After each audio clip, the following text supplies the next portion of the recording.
Hi, everybody. I'm Will Alexander. Welcome to Dog Show Tips, brought to you by Canine Chronicle TV and Pro Plan. Today on the interview chair, we have none other than Sally George. Sit back and relax, and let's listen to Sally.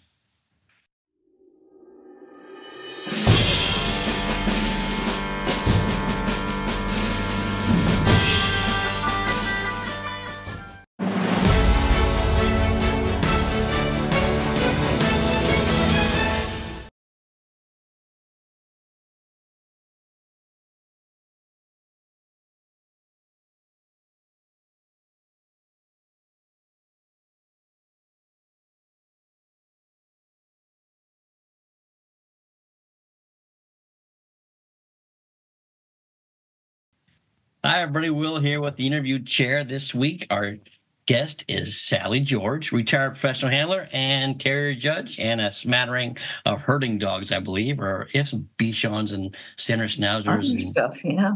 How are you, Sally? Stuff. I'm great. How are you? I'm good, thanks. Good to see you. Look happy, look healthy. On the right side of the turf, as they say. Perfect.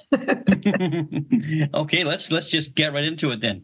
Tell me how you got started in the sport of dogs.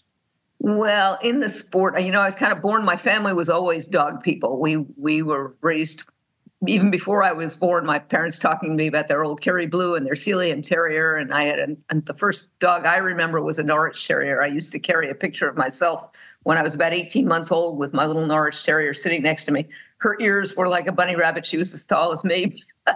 She was a Norwich.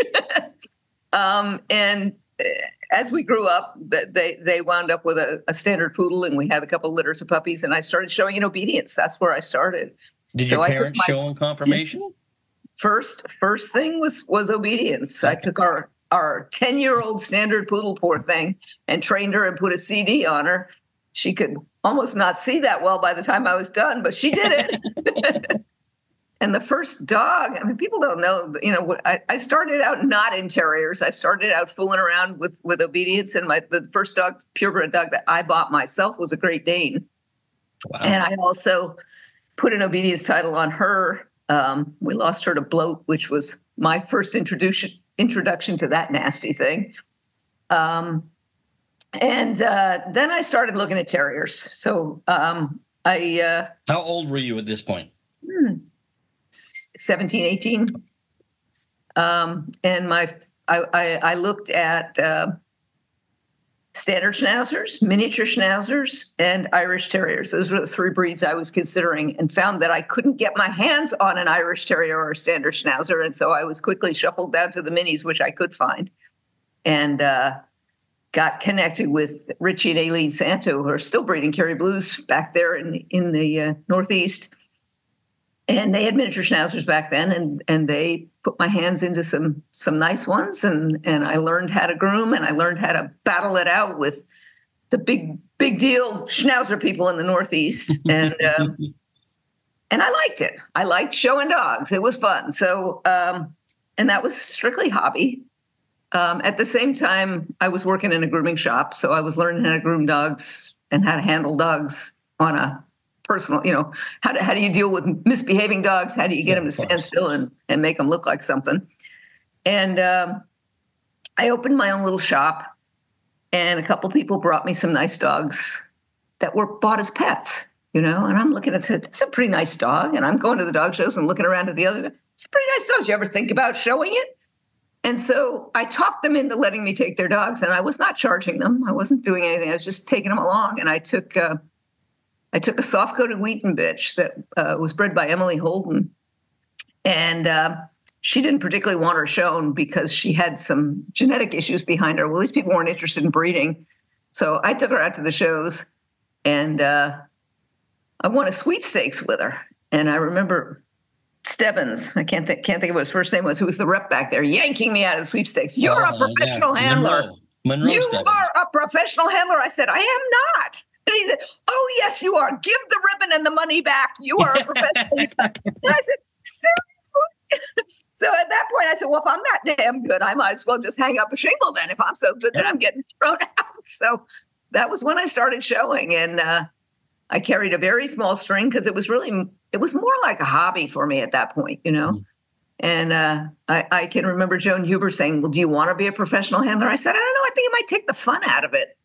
I don't know if I really want to turn pro and do it full time all the time, but ultimately, obviously, I did. So I took my little baby string, and I was showing a Kerry Blue Terrier for a gal back there, and she said, our roving nationals in Dallas, and I like the judges. What do you say we go to Dallas? And I said, I've never been any further than I could drive in my little car from northern New Jersey. I don't know about going to Dallas. Oh, so you started in New Jersey? Yeah. That's where I grew up. That's where I started, in the Northeast, where you could get to 3 different choices of shows in a 3-hour drive. Now you can get to even more now. It's crazy. Then you get transplanted to the West Coast. It's like you have one choice in 12 hours, or you can go 24 hours. But at any rate, this was my first airplane trip. So I went down to Dallas, and I took one or two, I guess, I can't remember, 1 or 2 wire fox terriers, this Kerry Blue Terrier puppy, and a couple of miniature schnauzers that I had bred, and went down there. And in the fox terrier ring, I bumped into one Mark George, and I beat him 3 days out of 4, and he took notice of me. He took notice of me, and we sort of had a long distance romance. We made money back then. Back then, you paid by the minute on the telephone. Boy, did we spend money on the phone. How old were you two at that point? Late 20s, maybe 30, late 20s. Anyway, old enough to connect. and so he flew out to some shows on the East Coast, and we packed up and went together. And then I flew out to some shows on the West Coast, and we packed up and went together. And we decided this was good. This was a good fit. So I moved to the West Coast then, and we hung up a shingle, as they say. And he was showing at that time his Scotties and Westies for Jim and Betty Boso, and he had several other clients, but that was his main thrust. And I came with, I think I brought a Bichon with me. I was showing a Bichon for some folks on the East Coast. They said, yeah, try him on the West Coast. So I brought him out with me, and I can't remember what all else I brought, mostly my own dogs, I guess. My Irish Terrier and my miniature schnauzers, because I finally got an Irish after several years of breeding minis. I said, no, I still like this breed. So I got an Irish bitch from Marion Honey.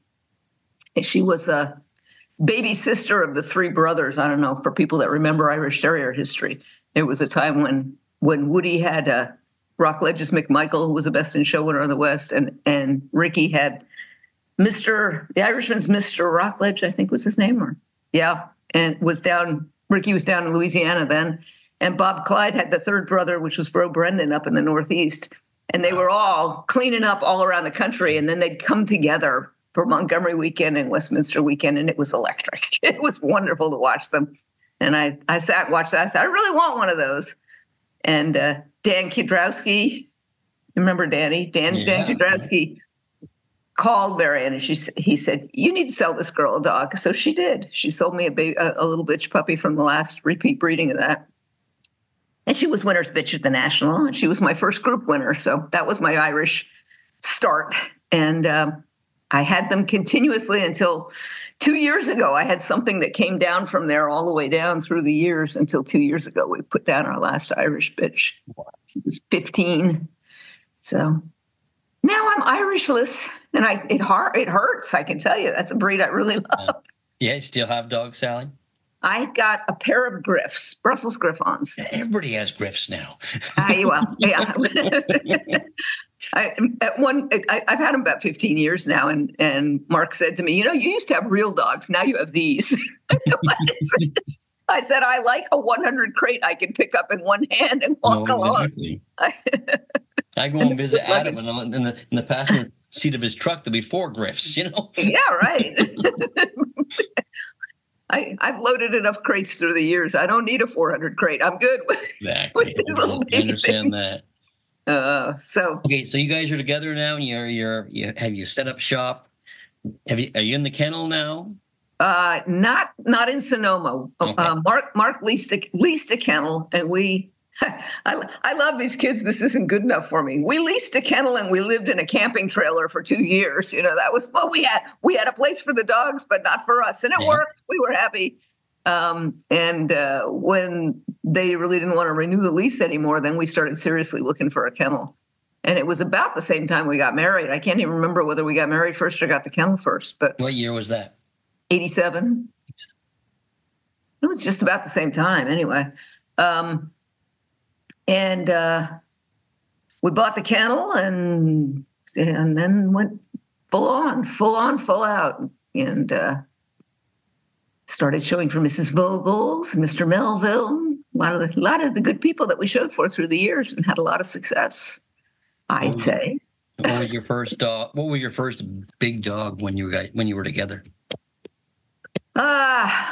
Well, let's see. Probably the Westie of the Bosos. For me, it was a cutting edge thing. I mean, we had several good dogs at the same time. We had the Westie that was the White Bar Geronimo's son. Wow.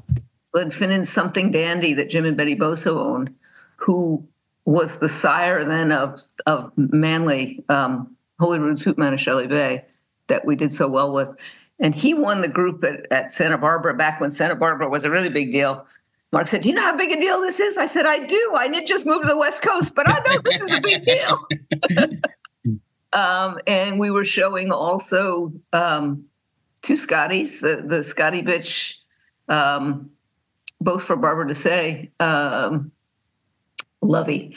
Champion Sangre Sweet Love, who was the first Wheaton to win a Best in Show in like 50 years or something like that. And Mark kind of put Wheaton's back on the map. They had sort of fallen from grace, and he put them back on the map. And then the Foxmoor, Champion Sangrex Foxmoor, that he showed after that. So those two dogs were both Best in Show winners. And so we got going with all of those. And then the Wheaton came on the scene. Harry, champion song and dance man. And he definitely put a stamp on me. No, for sure he did. Yeah. Never seen the ads up here in Canada. Yeah. Oh, he was a wonderful dog. He was a wonderful dog. And a mutter. That's what I remember. His first Best in Show, it was pouring down rain. And he said, "I can do this. Don't put me in the sun. Put me in the mud." How did Harry come about? How did you pick him as a puppy, or did you? No, well, Cindy and Jackie knew they had pretty nice dog, and they wanted to show him. And they'd shown, I think we went to shows in Colorado, and we were set up, and she asked me to come look at this puppy. She just came over and saw me. And I guess Gay Sherman Dunlop had suggested to Cindy that I had an idea how to show, because she had seen me show the Wheaton back on the East Coast, the very first one that I showed, which was sired by her dog, Doc. Which was Harry's. Those were half siblings. Look at that. I didn't even think about that. Yeah. Don't you love when it all comes back? Yeah, right. So she suggested that I might be able to handle it. And Cindy was kind of just casting around, thinking about a handler, whether she wanted to send her dog all the way back to the East Coast, which is where most of the Wheaton people were, or whether she wanted to keep him out west or whatever. And Gay told her that I probably could do a job for her. And so she introduced herself to me and brought me over to look at this puppy. And I think he was about 7 or 8 months old. And he was a nice puppy. I have to be honest. I did not foreshadow what was to come with him. But I knew he was a whole lot nicer than the Wheaton that we were trying to special at the time. That much I knew. And I said, "Yeah, he looks like he's got a lot of," and he was classed. I mean, he was a puppy. He had not been shown at all. And so she said, "Well, let me think about it." She called me back after that, and she said, "Well, the rotating national is going to be in Sacramento." So that really seemed like a fit, since we were out here anyway at NorCal Terrier. And I don't remember if we showed him anywhere before that weekend, or if that was the very first time he walked in the ring. I do remember she messed up the entries for at least 1 or 2 days. He wasn't entered every day, but he was entered. I believe it was the rotating national. Elaine Young gave him winner's dog. And I took him back in. I stayed on him for the breed. And I took him in, and she went through all the specials and was sorting through everybody, and had him at the very front of the line. And then she started walking in circles in the ring. She said, I'm afraid I've lost my winner's dog. And everybody turns and goes, help. And she said, oh, well, there we go. So he won the breed that day. But I love that because she didn't remember that he was the class dog until she'd already decided he was the best. So that was fun. That was the start. And he was off and away. I mean, he was an exceptional dog for his time, especially. He was a stand-up show dog and he had 4 good legs. So you kind of hang a piece of liver in front of him and say, what do you think? And he'd say, I think I'm wonderful. And he was. Now, he won the group in New York, didn't he? He did. He won the group at Westminster. Yeah. Yes, what year was that? 89? 89? Well, that might not be right. Don't hold me to that. It was, okay. It was a long time ago. Cindy calling me and said, that's wrong date. Yeah, it might be. It could be 89. I could find it. I could look it up. I have it here somewhere, but I don't. It was exciting, though. I remember watching. It was very exciting. It was very exciting. Bill Bergam judged. I remember talking to a East Coast handler that I knew pretty well before the group, and they said, what do you know about this guy, Bill Bergam? And I said, I like him. He's kind of a straight shooter. I really like him. He said, I think he'll just do whatever he wants. He said, does Peter automatically win? No, I don't think anybody automatically wins under him. After the group, I said, oh, he thinks I'm a real full of it.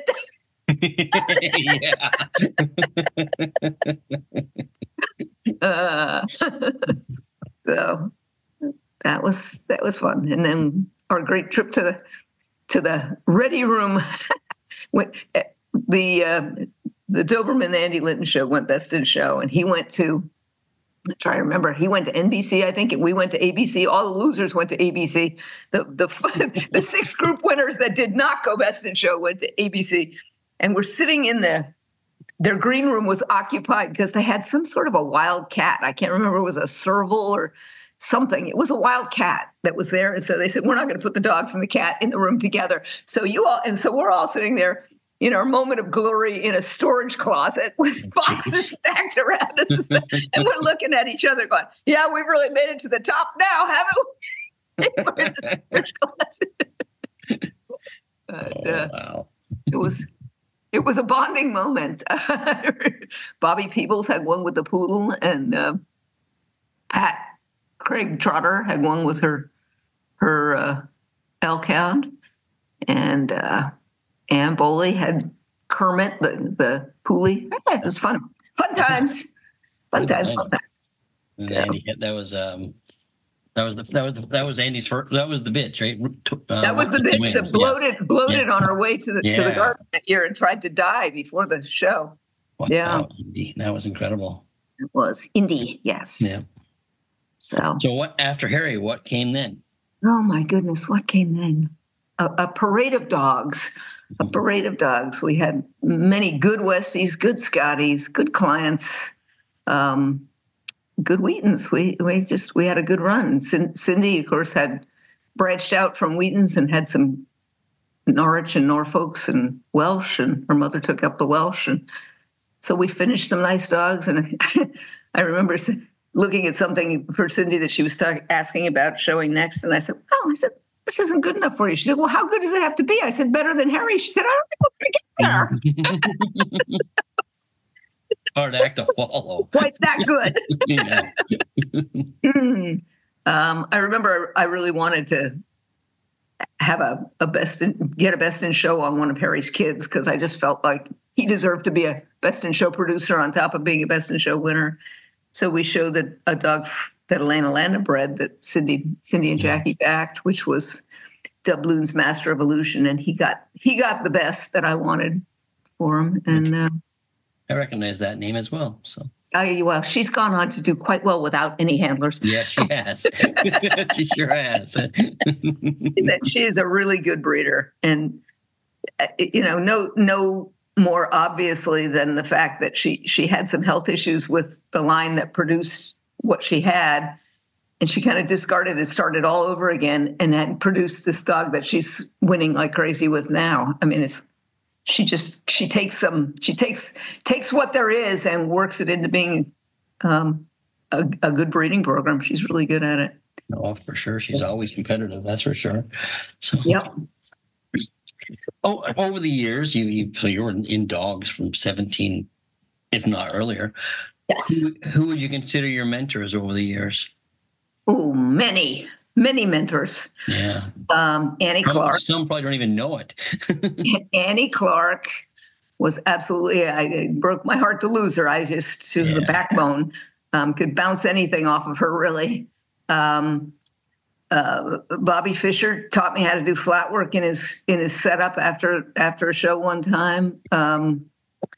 Ricky helped us. Mark and I both came up on the outside school. We didn't work for anybody and apprentice with anybody, so we had to pick it up in dribs and drabs. Mm-hmm. And it probably is a slower way to do it, but a lot of people had to help us in order for us to get there, And I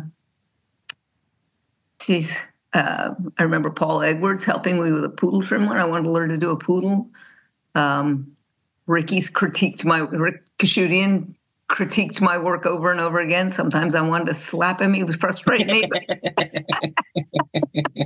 But he would always notice when something was right. He'd tell you when something was right.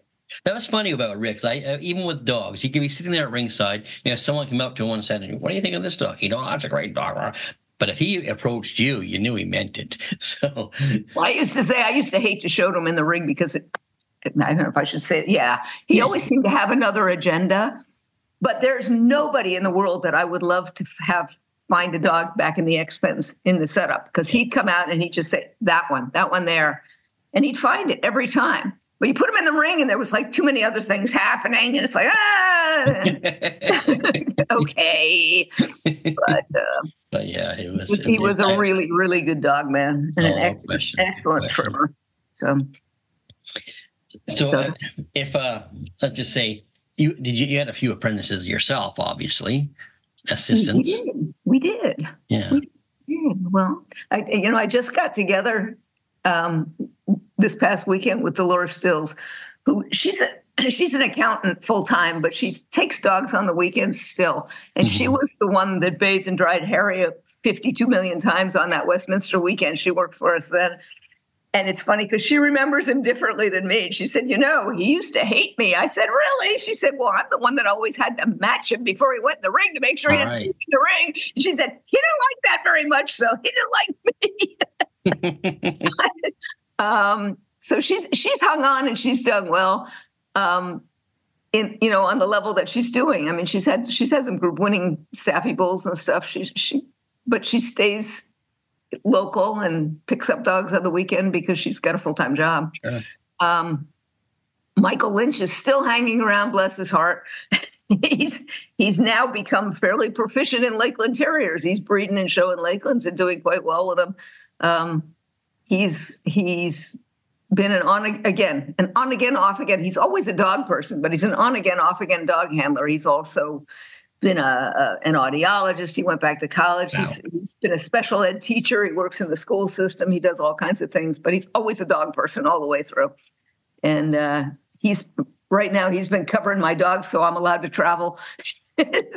He's had some health issues that have been holding him down, and he's not been able to work, so he's been hanging around and helping me out. Nice. Adrian Gione's managed to make a pretty good spot for himself over there in the Valley. He's doing all right. Travis, I don't know if Travis is still handling now or not, but he was up in the Northwest for a while. Travis Luton. I actually just saw Travis. I saw Travis. I did a seminar in Seattle, and he was there. Yeah. Yeah. So we had some good people. Of course, Chris Burke, who we lost 2 years ago. Chris worked for us on and off through the years, and loved him to pieces. It's hard to imagine I'm losing people that were younger than me. This is not supposed to happen. No. Yeah, it's tough. And the older we get, the more people we let go every year, and there's too many of them. Many of them. We lost Jimmy Mitchell today. I know, just the other day. Yeah. Tough one. Yeah, it's a good guy. One. There's a lot of good guys and gals. So when did you start judging, Sally?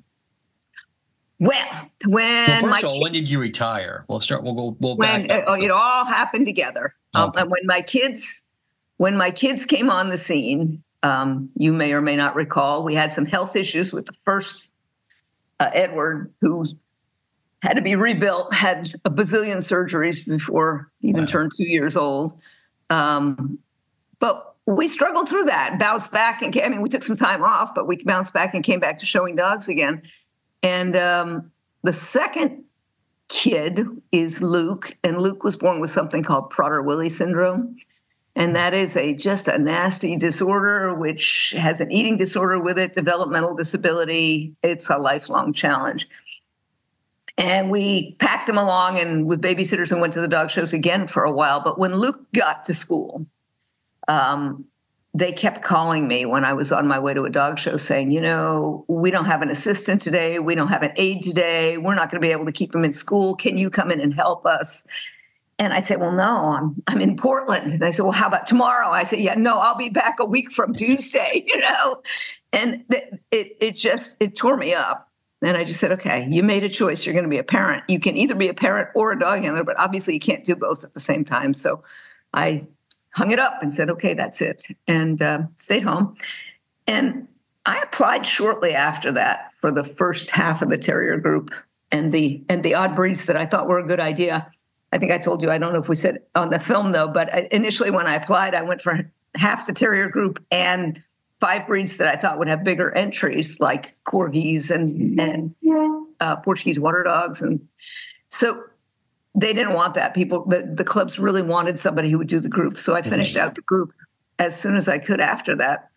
And then I got involved in raising kids, running a kennel, and Mark's health started to decline. And I just didn't pursue it. I probably judge 2 or 3 times a year. I don't judge very often. And I didn't pursue it. I didn't go out and do the education and continue to apply and continue to pursue it.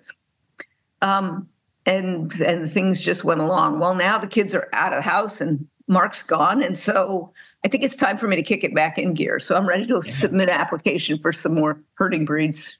That's a good idea. So you have the full terrier group, and you're going to try to get the herding group next. I'll do the herding group, and then I don't know what I'll do after that. But there'll be at least one more group. Maybe working, maybe non-sporting, maybe toys. I don't know. We had a great day. Might as well be working. Right. Well, Clay told me to go for the working group. You have bigger entries. I said, okay. Now, they always tell me that too, Guy. They always want working judges. So. Okay. I don't know. I remember 10, 12 years ago, somebody saying, I asked them, what's the hardest group to hire for? They said the terrier group. And I said, what's after that? And they said herding and non-sporting, but apparently that's changed. So I don't know. Maybe I need to interview some more people and find out which direction I should go. Because I remember when I was showing Beardies for Dick Schneider, and they had a roving national, and they brought some dogs out that they just didn't have anybody. I said, sure, I'll come down and do them. So I came over and did ringside pickups basically at the national for him. And I remember his wife saying to me, you must really love bearded collies to come out here and do this in the middle of the week on your day off or whatever it is. I said, you know what? I really just like dogs. I really do. So I have at least a couple of breeds in each of those groups that I really adore and would be very happy to be in. And I could go any direction. I could do, well, I've bred the Griffs. I've had toys there. I've lived with standard poodles and done obedience with them. I have it in there. And the herding group, there's just a lot of them I like. So yeah, I'm the same way. If I was rich, I'd probably have one of each, Yeah, it'd be easy to be a collector. Yeah. Like right now, I have an Irish setter, 2 beagles, and a Bouvier. So there you go. That's enough. I thought I was ready for Bouviers, but they've changed them from a low entry breed to a bigger entry breed. Now I got to get more education. Oh. That's one of the frustrating thing to me about the judge's education and filling out these forms is the stuff that I really learned from doesn't count. When I was coming up in the Northeast, I would set up in a grooming tent next to all the handlers in the Northeast because that's the way it is. Everybody doesn't have their own individual space. And I'd be set up next to Roy Holloway doing Beaucrest Ruffian. And I remember that dog. And then when I was showing out here, Kenny Rensick broke the record. I remember asking him, how does Roy feel about you breaking his record? He said, well, he gave me the last best in show, so I think it's okay. and then Corky was showing Iron Eyes out here. I said, none of this counts. First of all those guys are dead. I can't get them to sign off on a piece of paper. And so now I need to go find something to put on a piece of paper to submit. And I mean, I showed and finished 4 or 5 Bouviers. I've got pictures. I've put them in coat. That doesn't count either. It's like, that's how you really learned it, It's ridiculous. I have this conversation with Wayne almost weekly, but yeah, it's hard. It's just so frustrating. So frustrating. And then you try and go do a judge's education thing, and I will leave the breed absent for you. But I went to a relatively small breed, and they had a roving out here. And I said, "Do you have any judge's education?" "No, but you can come talk to us. We've got breeders who've been in this for a long time." So I go and I sit, and there were back-to-back specialties. There was the local specialty, and then their roving. So I connected with this person in the morning, and I said, "Okay, can you tell me about this specific feature of your breed? It says they must have it, but it doesn't really describe it. What does it look like?" She says, "Oh, just look around. Everybody has it." I said, "Okay, that doesn't clear it up, but okay." So then I sat down and watched the judging, and I went to the other guy, and I said, "Well, your standard calls for really good drive behind." And I said, "I'm looking at your dogs, and a lot of them look like they're kind of stiff behind. Do you think that's something that your breed really needs to improve on?" And he just looked at me blankly. He said, "Well, no, they have lots of drive. Just hold the leash. They'll drag you right down the street." And I said, "Why am I wasting my time?" But I got them the sign. I've got the paper. Maybe I could teach them about their breed. I don't know. Exactly. It's frustrating. It is. What would you do if a youngster came to you and said they wanted to be a professional handler? What kind of advice would you give them?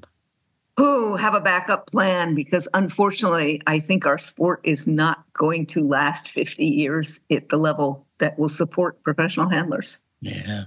I see the demise, and it's heartbreaking is what it is, But, the animal rights people have done a really good job banging on purebred dogs and breeders, and we have not stepped up to it. And I don't know, there are things that we could do better as breeders, as purebred dog people. It's still easy for a novice person to go to a dog show and be brushed off and ignored and treated like they're stupid. And it's not healthy for the sport. People need to welcoming, that's for sure. Yeah, people need to embrace newcomers. And I mean, I know I certainly often find myself in the ring, not usually when you have a great one, but when you have a class of just several okay dogs, leaning really hard toward the kid novice that's trying with the okay dog. I mean, they may all be a 6, and I couldn't make a case for any of them. I'm going to make a case for the newcomer if I can, because we need them. We need them badly. Aging sport. You look. We are. I mean, it's terrible. You go to the dog club and you look around, and it's like, I'm 68, and I'm one of the youngest people in the room. That's a bad sign. Yeah. That's a really bad sign. Where's the muscle in this group? Having a nap. I mean, it worries me. And I do think, I mean, to be a handler, one of the things that I don't see a lot of, and a breeder too, for that matter, that I don't see a lot of newcomers doing is spending time learning about what makes a good dog. Yeah. They want to know what it takes to win, but they don't really want to learn about structure and function and what they were bred for and why it's important for them to have more bone or less bone. And this one we had to pick up, and this one we had to stand on, right? So we need to know what they were for and learn to see it. I remember doing some grooming seminars for people and talking to them about, well, what would you change on your dog? And they just kind of look at you blankly. Well, I just want to win. And it's like, well, you need to know what's right with your dog and what's wrong with your dog if you're going to trim it to accentuate its virtues and cover up its faults. And you ought to know that if you're going to breed it too. It's kind of important to know what's right and what's wrong with your dog. But a lot of newcomers, they really feel like the reason they're losing is their grooming or their presentation and not their dog. Right. Or they're being beaten by professional handlers. But there are young professionals, I think, that just there's no question. Can't tell you what's right or wrong about their dog. They just want to win. I've had young handlers come to me, and they'll bring me a dog, and they'll say, "What do you think?" And I'll say this, and I can do this, and I can fix this, and I can fix that. I said, why don't you start off Or with a you could nice get a better canvas dog. first? Yeah, Right. and then Here's do an it all. idea. Well, that was an approach we used to take with our clients because Mark was a good talker. I never was. So if I was going to win with a dog, I had to get the best dog I could, put it in the best shape I could, and show it the best I could, and hope that Right. was enough. Because I didn't have the clout to twist people's arms, or at least I didn't think I did. And we'd have breeders that would come to us with several dogs and say, "Well, why don't we place these four as pets and take this one and breed this one to this dog and try and get something better?" And we were always trying to get something better to show because I didn't feel like I could put over a three-legged goat. Right. Actually, there were times that I think we did, but that's not the point. But I didn't feel like we could win it, and I certainly couldn't get mad when I lost with a bad one. Right. So you have to know what you have on the end of your lead, and so educate yourself as a young handler or a breeder. I mean, it's the same thing. It is the same thing. If you want to be a handler, you want to be a breeder, you need to learn about dogs and what you've got to start with. Don't get mad. Don't get mad when you've lost to a good dog. That's not what it's supposed to be about. You've got to figure. You're right, though. You have to, like you said before, they have to realize it's a good dog. And I remember being a young handler and getting frustrated, and then trying to put things in perspective later on why that dog was winning so much. And when you're young, when you're like early 20s, and you think you know it all, man, it's hard. But yes, it is hard. You learn as you get older. So yeah, hopefully. I remember showing a dog, and I kept losing to this certain dog consistently. And one of my very favorite judges, Maxine Beam, put this dog over the dog I was showing, and I went and asked her, and she laid it right out to me. She liked my dog, but she tell you to put 2 pounds on it. That too. Some of my favorite stories are about Maxine. one time she was in there going over a class of dogs, and she gets this one up on the table, and she said, "Why do you feed this thing?" And she turns to everybody in the ring and says, "Anybody have some dog food coupons?" Well, I can hear that. Anybody have some dog food coupons? Oh, see, we're missing those characters, that's for sure. Yeah. Oh, yes. So you're going to go for more groups. Yes, sir. What else is in store for Sally? Probably going to not breed anymore, which is tearing me up because I've been a breeder since I was 17, and it's like I just don't know how to stop, but I think I need to. Why? Well, because I've come to a hard wall in my Griff breeding program. I've got a genetic issue that I can't isolate and can't test for and can't get rid of. So I either need to start all over or stop. And it seems like maybe that's a message from somewhere saying maybe it's time you just stop. So there's that, and it's hard to travel. I mean, I would like to travel more, not just to dog shows, although I love going to dog shows and seeing old friends, but also do some other traveling. And having a bunch of dogs does make that more difficult. I do tie you down. I know it's hard. Like I said, I have my dogs, and I have to drive all around and drop them off with certain people before I leave. Yeah, And you're imposing, and you know that you owe them for it in the end, right? So, yeah. And this 55 plus community, I'm supposed to only have 2 dogs. So naturally, as a good dog person, I'm down to 4. But I'm only supposed to have 2. My neighbor says, "Well, how would anybody know? They all look the same." I said, "I don't know. One of them's are rough and the others are smooth. I think most people can tell the difference." So I'm trying to get everybody placed and get down to my number 2 and just relax a little bit. Although I keep looking at, single woman living alone with these 2 little tiny dogs. Maybe I should have a big dog. Maybe I shouldn't have just, and then I start looking, do I want another Irish? Maybe I'd like to have a boxer. I'm not sure. So, I don't know. It'll never stop, right? No, it's and I'm always amazed when I interview certain people and they haven't had a dog for years. I'm like, I never say anything, but how could they do it? I couldn't do it, I don't know. I don't know. I understand There's times when they annoy the living daylights out of me, and I like them. for sure. But I tell you, on a cold night, a dog under the blankets is a really good thing. Yeah, for sure. So. Okay, I have one more question for you, though. Yes, sir.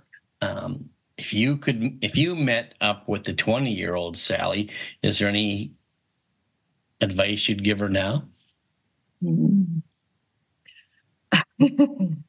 Have children younger. Don't wait till you're 40.